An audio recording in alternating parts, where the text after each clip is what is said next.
라고 얘기합니다. 그래서 일광처치, 일광교회, 일광처치 그렇게 부르는데 요즘은 이렇게 처치라는 말 대신에 또 커뮤니티라고 하는 말을 쓰기도 하더라고요. 그래서 미국에 있는 교회들 가운데 때로는 처치라고 얘기하지 않고 커뮤니티라고 하는 말을 이렇게 붙여서 씁니다. 제가 지난번에 서초동 이렇게 지나오다 보니까 거기 사랑인 교회가 어마어마하게 큰데 거기 제가 얼핏 보니까 사랑 처치라고 써 있는 게 아니라 사랑 커뮤니티라고 썼던 것 같아요. 그래서 커뮤니티라고 썼던 목적이 무엇인지 잘은 모르겠지만 그 커뮤니티라는 말을 쓰기도 합니다. 커뮤니티 공동체 그런 의미가 담겨 있죠. 거기서 얘기하고자 하는 건 뭐냐면 어떤 교제적인 의미를 얘기하는 것 같아요. 코이노니아라는 말을 쓰기도 하는데 교회가 뭐냐라고 얘기할 때 한 가지를 얘기한다면 교제를 나누는 공동체입니다. 함께 교제하는 공동체. 사실 한 개인을 가리켜서도 교회라고 얘기할 수 있겠지만 교제를 나누지 않으면 진정한 교회가 될 수 없어요. 그러니까 예배만 드리고 돌아간다. 내가 어느 교회를 1년, 2년, 몇 년을 다녀도 내가 아는 사람이 없다. 그거는 신앙생활을 온전하게 하는 것은 아닙니다. 그러니까 교회 안에서는 함께 교제가 있어야 돼요. 왜냐하면 주님께서 교회를 가리켜서 예수 그리스도의 몸으로 비유하셨죠. 그러니까 몸으로 비유할 때 머리는 예수님이고 나머지가 다 교회인데 손이 있고 발이 있고 모든 것이 있는데 다 따로따로 논다. 그거는 정상적인 몸이 아니거든요. 그래서 교회는 교제가 있는 곳이다. 그렇게 우리가 생각할 수 있습니다. 그래서 우리 일광의 모든 식구들이 많이 교제했으면 좋겠습니다. 그냥 얼만 보고 끝나는 것이 아니라 서로가 서로를 알아가고 서로가 서로를 위해서 섬기고 나눌 수 있는 그런 어떤 교제가 있기를 원하고요. 우리 최정 집사님이 기도해 줬던 것처럼 정말 아름다운 축복된 교회가 되길 원합니다. 그런데 우리가 교제를 나눌 때 최고의 교제가 뭘까요? 우리가 교제를 나누는데 최고의 교제가 뭡니까?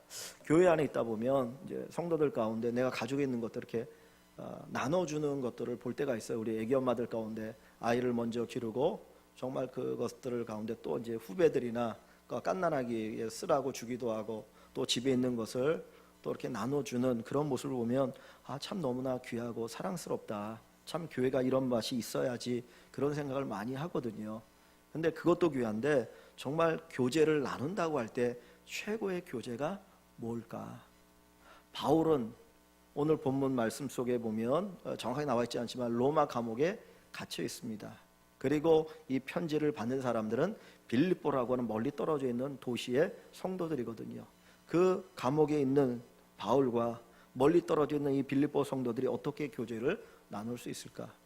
오늘 우리 일광의 식구들이나 우리 믿음의 성도들이 아름다운 교제를 나눌 수 있는 최고의 방법이 뭐냐? 그것은 기도입니다. 기도. 자, 오늘 본문 3절과 4절을 보시면 내가 너희를 생각할 때마다 나의 하나님께 감사하며 간구할 때마다 너희 무리를 위하여 기쁨으로 항상 간구함은, 이 간구가 뭐예요?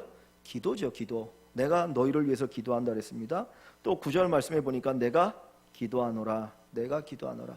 바울은 빌립보 성도들을 위해서 기도하고 있습니다. 바울이 할 수 있는 최고의 교제는 기도입니다.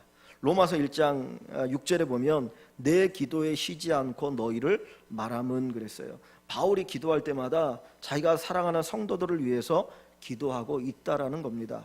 로마서 15장 30절에도 너희 기도에 나와 함께 힘을 합하여, 내가 너희를 위해서 기도하고 너희도 기도할 때 나를 위해서 기도해달라. 함께 기도하자. 이것이 바울이 말하는 최고의 교제입니다. 우리가 누군가를 위해서 기도합니까? 기도한다는 것은 그 사람을 사랑하는 거예요. 엄격히 말해서 사랑하지 않으면 기도가 안 나옵니다. 그죠? 내가 누군가를 위해서 기도하는 이유는 왜 그래요? 사랑하니까 기도해요. 사랑하면 기도하게 되어집니다. 그래서 다시 본문을 가보시면 7절에 바울 사도가 이렇게 얘기하죠. 내가 너희 무리를 위하여 이와 같이 생각하는 것이 마땅하니 이는 너희가 어디에 있어요? 내 마음에 있음이요. 너희가 내 마음에 있다는 거예요. 사랑하고 있다는 거죠. 그 다음에 또 8절을 봅니다. 8절 내가 예수 그리스도의 심장으로 너희 무리를 얼마나 사모하는지 하나님이 내 증인이시니라. 여기는 더 간절하게 그리스도의 심장으로 너희를 사모하고 있다. 너희가 내 마음에 있다. 그리스도의 심장으로 내가 너희를 사모한다. 얼마나 사랑하는가 하는 걸 보여줍니다. 그런데 그 바울의 그 사랑이 무엇으로 표현되어지고 있어요? 기도로 표현되어지고 있습니다. 한번 여러분 생각해 보십시오. 내가 누군가를 얼마나 사랑하고 있는가? 내가 교회를 얼마나 사랑하고 있고 교회 안에 성도 누구누구를 이렇게 할 때 얼마나 사랑하고 있는지, 내 자식을 사랑한다고 하는데 얼마나 사랑하는지, 그거는 무엇의 양과 비례한다고요? 기도의 양과 비례합니다. 사랑하면 기도해요. 사랑하면 기도합니다. 사랑하기 때문에 기도합니다. 또 기도하면 더 사랑하게 되어집니다. 사랑하는 사람을 하나님 앞에 의탁할 수밖에 없거든요. 왜? 나에게는 능력이 없어요. 힘이 없어요. 바울이 빌립보 성도들을 사랑해요. 그러나 바울은 지금 로마 감옥에 갇혀 있습니다.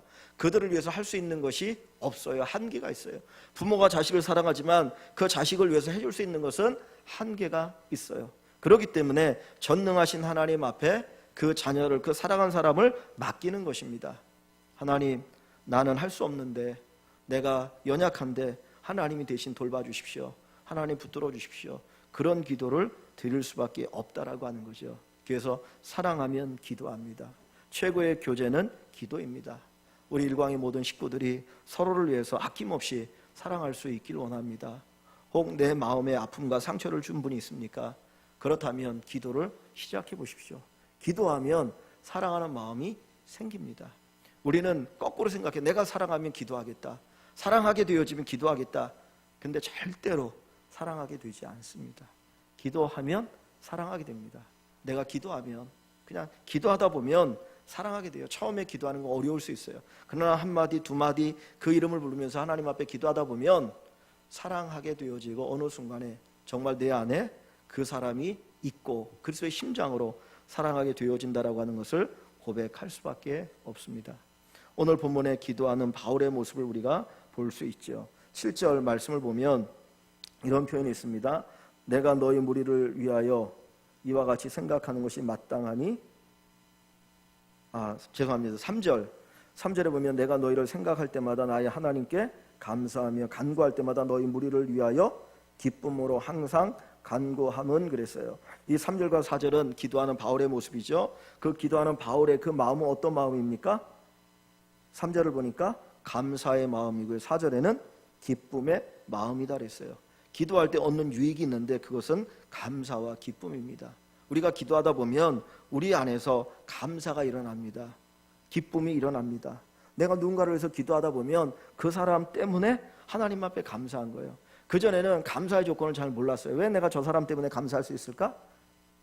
오히려 원망, 불평 또는 뭐 그런 것들이 있을 수 있는데, 기도하다 보면 그분이 감사한 거예요. 그분이 나로 인해서, 또 내가 그분 때문에 하나님 앞에 감사의 고백을 드릴 수밖에 없다라는 거죠.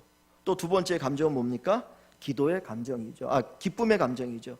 기도할 때 기쁨이 있다는 거예요. 너희를 위하여 기쁨으로 하나님 앞에 항상 간구한다.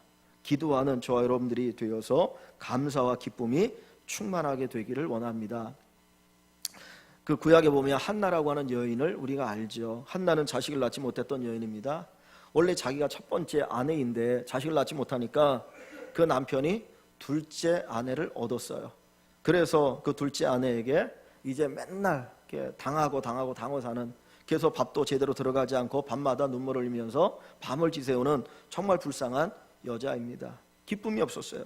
그런데 그 한나가 하나님 앞에 나가서 기도할 때에 하나님께서 그에게 위로하시고 또 그에게 응답하신다라고 하니까 그 다음에 그의 마음속에 제일 먼저 찾아오는 게 뭡니까?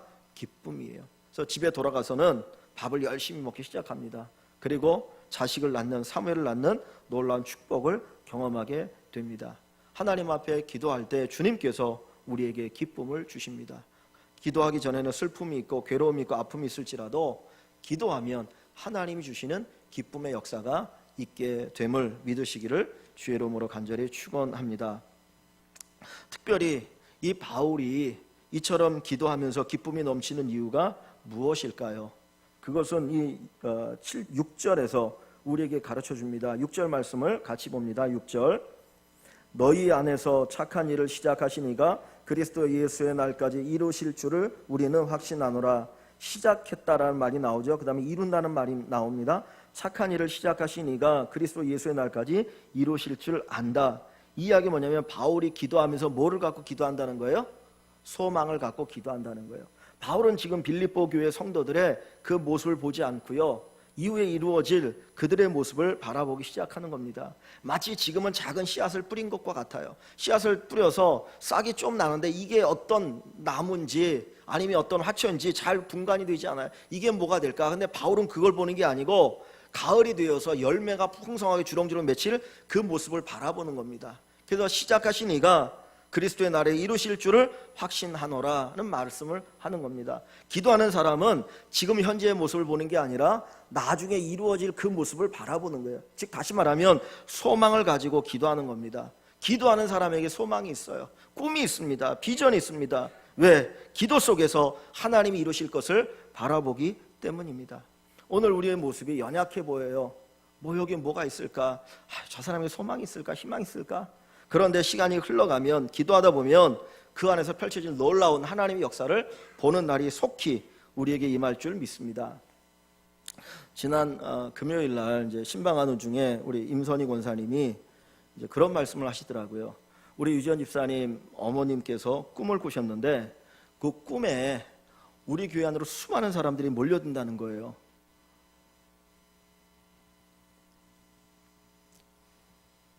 그러면서 하시는 말씀이 하나님께서 일광교회를 크게 부흥시켜 주실 것 같다, 그런 말씀을 하시더라고요. 그래서 하여튼 저도 아멘 했습니다.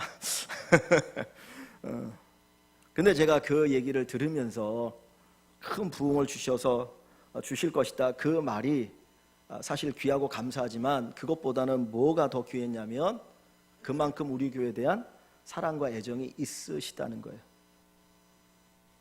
엄청나게 저희 교회를 사랑하시고 또 저희 교회를 위해서 기도하시는 줄 압니다. 그런 마음, 그 기도의 마음이 있기 때문에 하나님께서 또 그런 꿈을 꾸게 하시면서 우리에게 소망을 주시게 하는 것 같아요. 사랑하니까 기도합니다. 사랑하기 때문에 지금의 모습이 아니라 앞으로 펼쳐질 모습을 바라보게 되는 거죠. 기도하는 사람은 현재 때문에 낙심하지 않아요. 사실은 왜 우리가 기도하기 시작합니까? 현재가 힘들고 어려우니까. 그렇잖아요. 만약에 우리 모든 것이 갖춰졌다면 기도하지 않을 겁니다. 기도하지 않아도 잘 사는데, 기도하지 않아도 뭐 부족한 게 없는데. 그런데 기도하는 이유는 왜 그렇습니까? 지금 현재 우리가 힘들고 어렵기 때문일 수 있어요. 뭔가 부족하니까 하나님이 메꿔주셔야 되고 하나님이 채워주셔야 되니까 우리가 기도하기 시작하는 겁니다. 기도하는 사람은 지금을 바라보는 것이 아니라 미래를 바라봅니다. 하나님께서 이루실 그 날들을 바라보면서 소망을 갖습니다.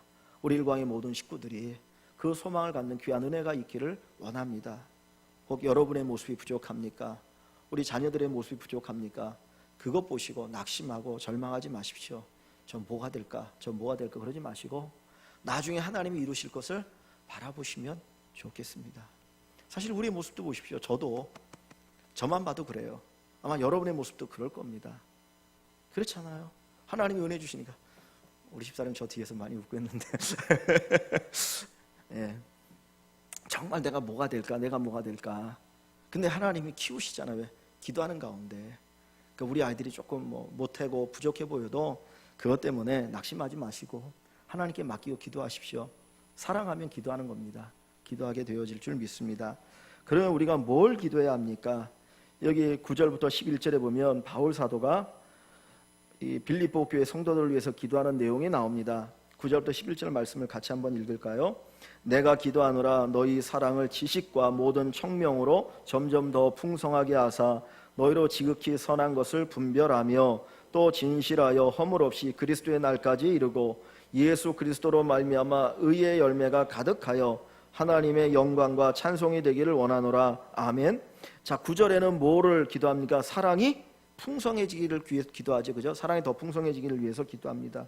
이 빌립보 교회 성도들이 바울을 정말 사랑했어요. 그들은 복음을 받아들인 순간부터 지금까지 바울의 사역을 위해서 아낌없이 내놓았던, 그리고 도왔던 사람들입니다.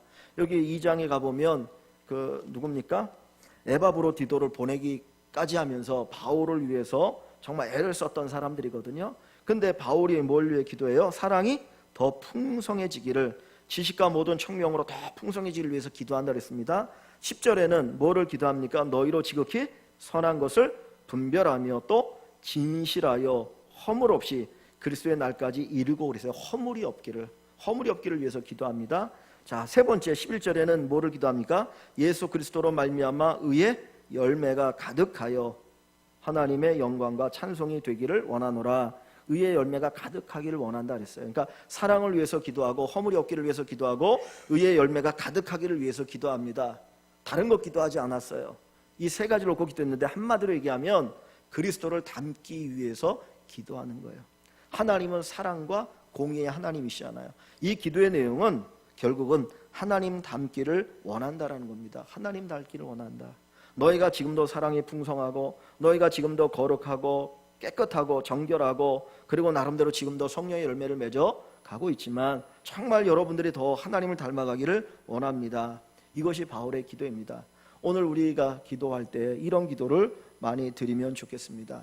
제가 여러분들을 위해서 기도할 때 여러분들의 가정의 문제든지 아니면 어떤 경제적인 부분들을 놓고 하나님 앞에 기도합니다. 그런데 그것만이 기도의 어떤 끝이 아니라 그것을 뛰어넘어서 정말 우리 일광의 모든 식구들이 예수 그리스도를 닮아가는 그런 은혜가 있어지는 것, 그것을 놓고 저도 기도하고 여러분도 기도할 수 있길 원합니다.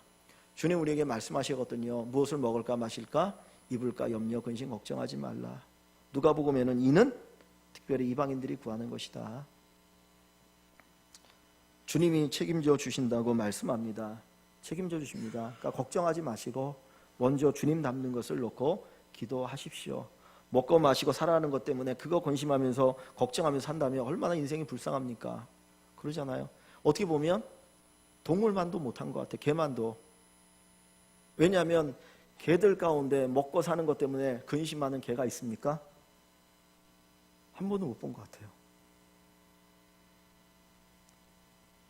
공중에 나는 새 먹는 것 때문에 근심하지 않거든요. 하나님 다 먹여주시고 입혀주시거든요. 그러니까 우리가 그것 때문에 걱정하는 것이 아니고 정말 하나님 닮기를 위해서 기도하십시오. 그러면 주님이 책임져 주실 줄 믿습니다. 우리 청년들 아직 이제 갓 고등학교 졸업하고 또는 직장생활 이제 새로 시작하고 그러는데 야 인생을 어떻게 살 것이냐 걱정하지 마십시오. 우리 아까 오전에 이어부 집사님 기도하셨던 것처럼 하나님 책임져 주십니다. 그리고 뒤돌아보면 하나님의 은혜로 살았습니다 라고 하는 고백이 나오게 될 줄 믿습니다. 말씀을 맺겠습니다. 진정한 교제는 기도입니다. 우리가 하나님 앞에서 기도하는 분들 되길 원합니다. 기도를 통해서 아름다운 교제가 있길 원합니다. 그래서 여러분들이 기도할 때 나만을 위한 기도가 아니라 정말 옆에 있는 분들을 위해서 내가 사랑하는 분들을 위해서 많이 기도하시고 그 기도 가운데 더욱더 사랑이 깊어지는 하나님께서 귀한 은혜 주시는 놀라운 축복의 역사가 있기를 주의 이름으로 간절히 축원합니다. 우리 잠시 말씀을 생각하면서 기도합니다. 최고의 교제, 최고의 사랑은